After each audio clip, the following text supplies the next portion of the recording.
Hello and welcome to the Shawnee Chamber of Commerce February monthly membership meeting. As is our tradition, we are pleased to bring you the City of Shawnee's State of the City Address, Together We Rise, presented by our Mayor, Michelle Disler. First, I want to acknowledge our 2021 Investor Guild, starting with our Platinum investors, Advent Health, American Family Insurance Agencies of Brian Rapp, Brad Henry, Williams and Associates, Michelle Herford and Associates, Kyle Zeller, and Michelle Underwood. The Central Bank of the Midwest, the City of Shawnee, Elanco, Waste Management. Also, Amos Family Funeral Home, Complete Construction Service, Country Club Bank, Evergy, GBA, Overland Park Regional Medical Center, Shawnee Mission Ford, and the Zarda Rickey Development Corporation. Thank you all so much for your continued investment in the Shawnee Chamber and our members. We simply could not do the things that we do without your continued support. Now I would like to present Advent Health as our presenting sponsor today. Let me introduce Shawnee Chamber Board Member and Advent Health CFO, Mighty Pothen Owen, for a few words about Advent Health. Welcome and good afternoon. I am Mighty Lizzie Pothen Owen, Chief Financial Officer at Advent Health Shawnee Mission. Advent Health is proud to support the Shawnee Chamber of Commerce and you, the business community, that help making Shawnee a better place to live and work. As we celebrate the success of the city of Shawnee today, I want to take a moment to recognize the ongoing pandemic of COVID-19. Thank you for continuing to do your part to helping our community be safe, including washing your hands, social distancing, and staying home when sick. Our best defense moving forward is getting vaccinated. Advent Health has begun partnering with local and state health departments to administer the vaccine to our community. And next, we're going to share with you a video that highlights the safety and importance of choosing to get vaccinated when you become eligible. With that, on behalf of all of us at Advent Health, thank you again for joining us today.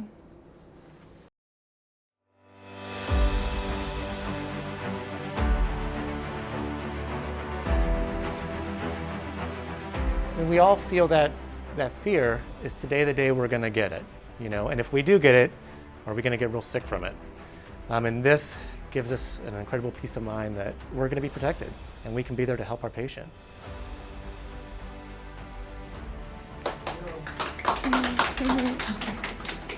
My name is David Finkel. I'm an emergency physician at Advent Health. And today I was among the first to receive the Pfizer vaccine. It's a very exciting day. It's really the beginning of the light at the end of the tunnel. It's critical that our frontliners can protect ourselves, keep our families safe, and be there to take care of the various sick people we're seeing across our community. I received my vaccine just a few minutes ago, and it was super painless. I didn't even feel it. Everyone was very, very welcoming and nice, and then we just come in this room and be monitored for a little bit, and I'm doing great. I'm Tina Mummy, and I am the nursing director of the PCU, which is one of our COVID units here at Advent Health Shawnee Mission. It's been a very exciting day. We finally got some of our COVID vaccinations, and I was asked to be one of the first ones to get it. And as a leader of a COVID unit, I feel it's extremely important that I set the example and kind of shed some of the fears of some of my team members, and so I'm super excited to be part of this. You did a good job. I didn't even feel it. It's been a long haul working in the ER with lots of kind of dark days, sad cases, but also some uplifting ones. This is kind of an inflection point, a turning point in our battle against this novel virus, and I'm really excited.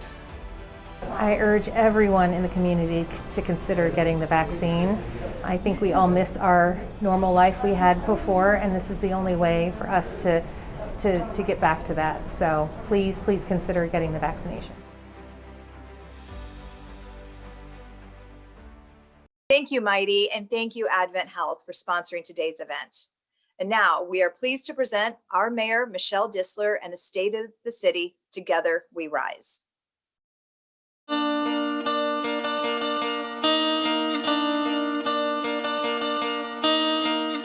2020 was one for the books. but not in the way we usually mean when we say that. The normal hustle and bustle of our everyday lives was replaced by this. Empty parking lots, quiet hallways, masks making it difficult to share a smile, signs telling people to stay apart when what most of us needed was a close connection.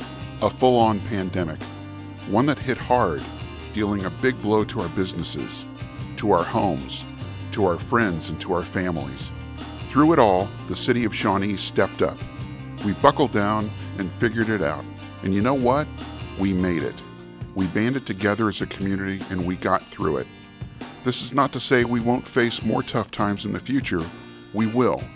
But we are now in 2021, and it's time we rise together.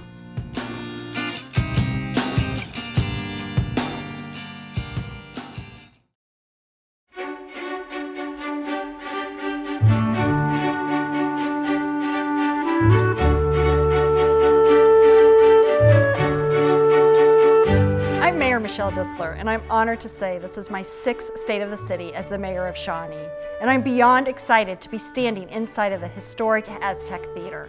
It has been painstakingly and lovingly restored and is now open for the first time in more than 40 years. Seeing the marquee lit at night in our downtown is like a beacon of hope for our community. It signals promise and revitalization as Shawnee flourishes into the future while also keeping a commitment to honor our history. I want to thank the Aztec owners, Jeffrey Calkins, Christopher Calkins, and Bruce Young for letting us take the stage here.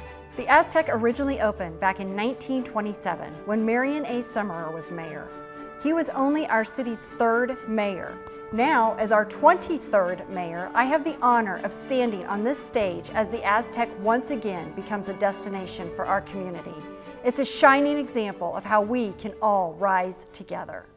I also want to thank the Shawnee Chamber of Commerce for once again hosting this year's State of the City. It looks a little different than what we normally do, but the strong partnership between the Chamber and the city has never wavered. Even through these uncertain times, and in case you haven't heard, the U.S. Chamber awarded the Shawnee Chamber of Commerce with a 5-star accreditation. That makes them only one of 2 5-star accredited chambers in the entire state of Kansas, and in the top 2% of chambers in the entire United States. It's a well-deserved award, and we're lucky to have such a strong chamber to work with in our community. And if you are at all familiar with our chamber, then you know Chief Operating Officer Mary Taylor. I want to thank Mary for her dedication and commitment to Shawnee for the past 16 years. Mary is getting ready to enjoy retirement, and we are so grateful for her time spent moving our community forward. I also want to quickly take a moment to recognize your Shawnee City Council members, Matt Zimmerman and Tammy Thomas from Ward 1, Dr. Mike Kimling and Eric Jenkins from Ward 2, Lisa Larson-Bonnell and Kurt Knappen from Ward 3, and Lindsay Constance and Jill Chauffe from Ward 4. We all appreciate your ongoing commitment and work as a governing body this year and every year. 2020 was a difficult year. It was also a year where we witnessed true innovation that helped Shawnee rise and move forward. We have more examples from the city than I have time to list, but I would like to highlight a few. Our employees moved quickly to adjust when the stay-at-home order kicked in. Much of our staff transitioned to working from home. All the while, creativity sparked as staff started moving more and more services online or over the phone. City meetings went fully virtual. Our municipal court also moved online as well, and they will continue to offer virtual court as an option in the future. We had to make tough but necessary decisions about our beloved community events, including canceling Old Shawnee Days and keeping our popular outdoor pools closed. While those were tough pills to swallow, our staff focused on what we could do, not what we couldn't do. Our Parks and Recreation employees produced videos to help give local families ideas of fun things to do at home, while at the same time coming up with new events that allowed for safe social distancing, like drive-in movies and walk-and-read events. Shawneetown 1929 staff brought history to life when they worked to make a virtual museum tour that people can explore from the comfort of their home. And our police department gained quite a following from parents and kids as they started doing daily story times on Facebook Live. Even more innovation arose, including when firefighter Chris Pagano had an idea to use a 3D printer to create a part that allowed our first responders to get more use out of their respirator filters when personal protective equipment was in low supply. Like I mentioned, these are only a few examples of how 2020 sparked innovation in Shawnee.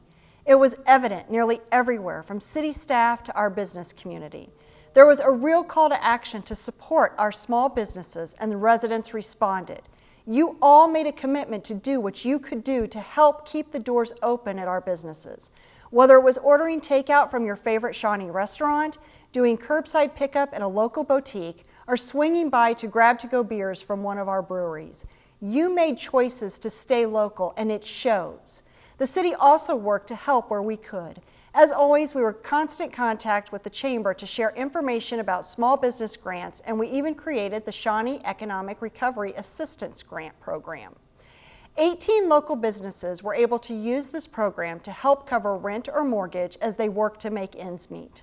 The recipients included a range of businesses, including Fun Services that has been in Shawnee for years, to newer locations like Orange Theory Fitness.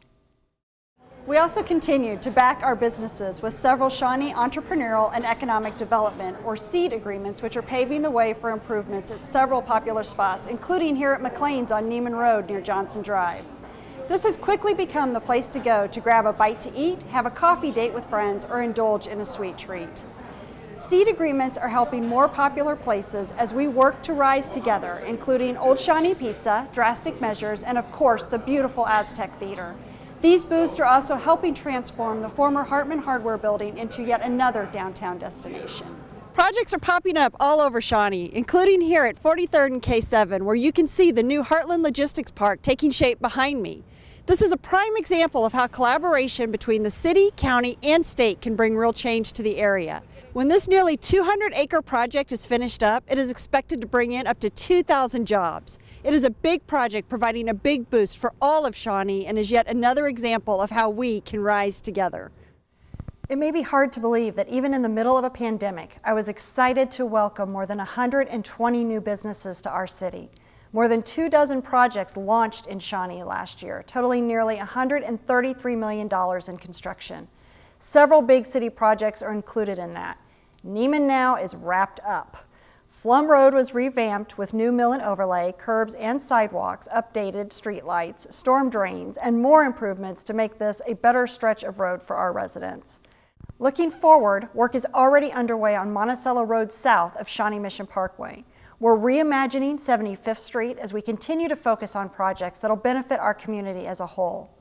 I can't say enough about our community development and public works departments and how they work tirelessly to improve Shawnee from the ground up and many times from the underground up. Our city council has set stormwater as a high priority as we all understand that solid and reliable infrastructure is the firm foundation we must have. We've set aside money in the budget and approved funding to repair or replace nearly 16,000 feet of stormwater pipe throughout the city. The streets and sidewalks you and I use every day also rise to the top of the list. In 2020, nearly 50 miles of street got a fresh new finish, and all of our walkers and runners out there are enjoying 15,000 new feet of sidewalk. While we had unseasonably warmer temperatures late into 2020, as you likely already know, our Public Works Department is top-notch when it comes to clearing snow and ice from our streets.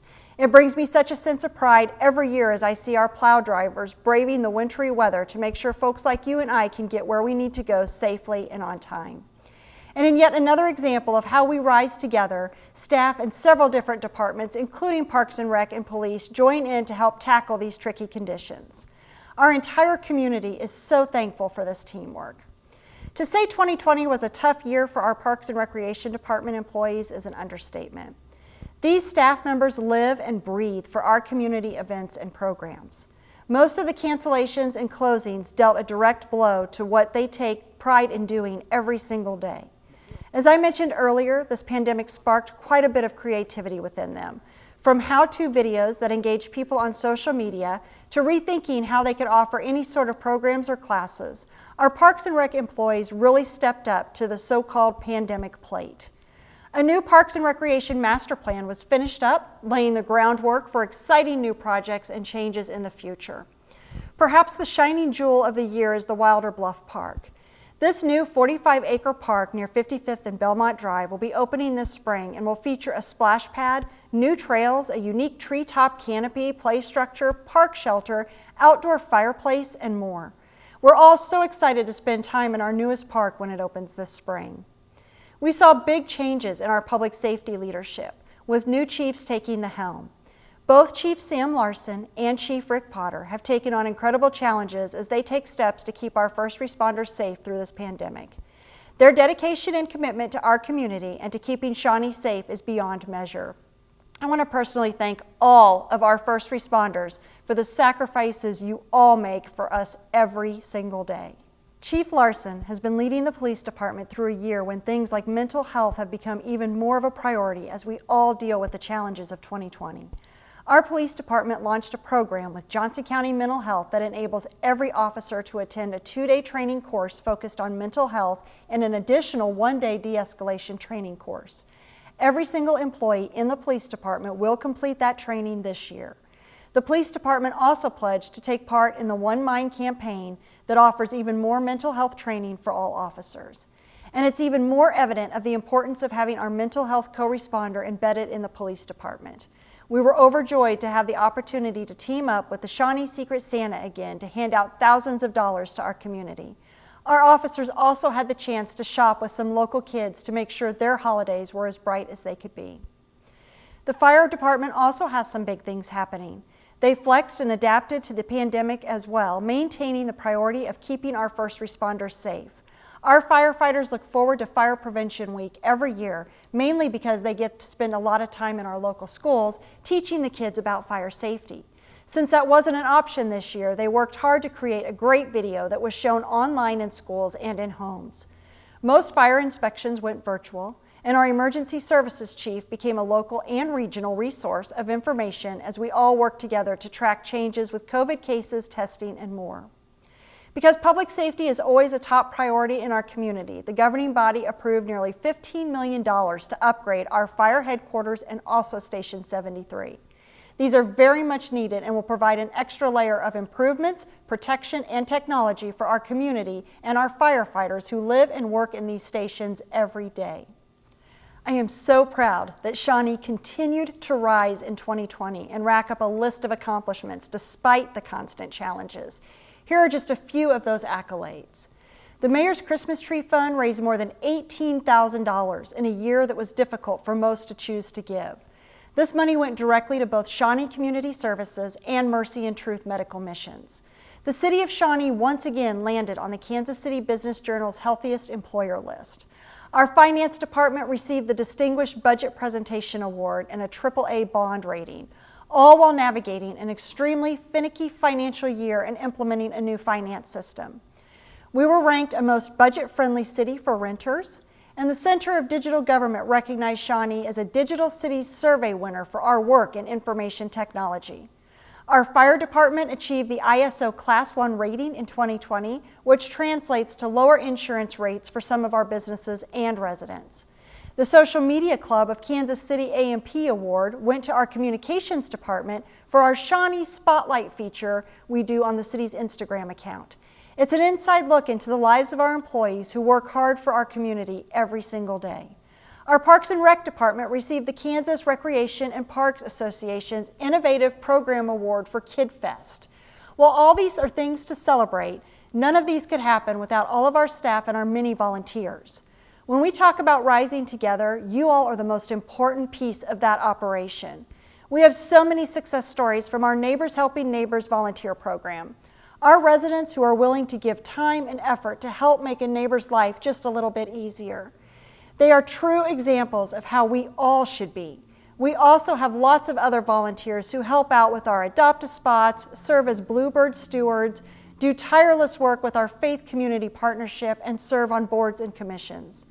All of these people prove how rising together can make our entire community better now and in the future. At the last State of the City, I talked a lot about Imagine Shawnee and our vision for the future. That is now guiding a rewrite of our comprehensive plan with Achieve Shawnee. This is where we'll need your help as we develop a new comprehensive plan for the community. The current comprehensive plan was originally adopted in 1987, so it is time to update it and look toward the future. If you're wondering what a comprehensive plan is, it's kind of like this. Would you like to see more breweries booming in downtown Shawnee? How about more housing options to welcome everyone from young professionals to families to seniors? Or maybe something completely different? That's what we want to know. At its core, a comprehensive plan is a vision for the future at a community scale.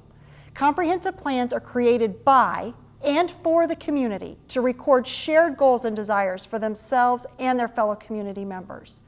A comprehensive plan examines what a community is, where it came from, and crafts a coordinated roadmap for the future. This roadmap guides the growth and development of the community for the next 10 to 20 years and is revisited to ensure its relevance. As a first step to receive community input, the Comprehensive Plan website is packed with information at achieveshawnee.com. That's where we'll be posting information about opportunities for you to let us know what you think. As always, knowing what you think is extremely important to us. So we hope you'll work with us to revamp our comprehensive plan that will navigate what kind of development happens in certain areas of our city. I truly hope that each and every one of you will stay engaged with us so you can have a hand as we work to achieve Shawnee. Lastly, I want to thank all of you for your support of the governing body, staff, and the city as a whole. We're all working towards the same goal of making Shawnee what you want it to be. There is so much to take into account as each decision is made, but I can promise we will continue to preserve and honor Shawnee's history while also embracing change and innovation in the future. With your help, we will rise together in 2021 and beyond.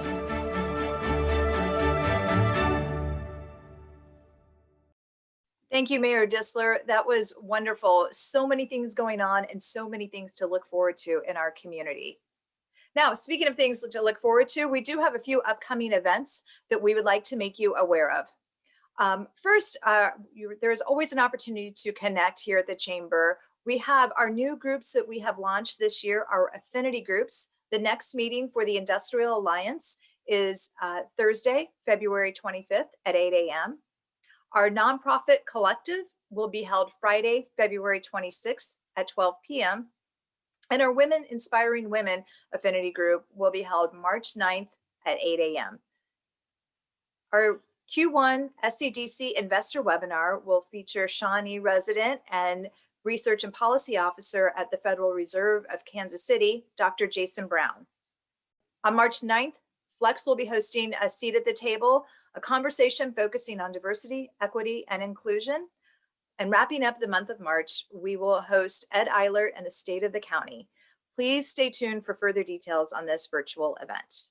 And finally, we'd like to remind you that our 75th anniversary celebration is planned for June 25th at Shawnee Town 1929. Sponsorships and tickets are available, so please contact any Chamber staff member and we would be happy to provide you with more information. We look forward to seeing you either virtually or in person at one of our upcoming events. Thank you so much and have a wonderful day.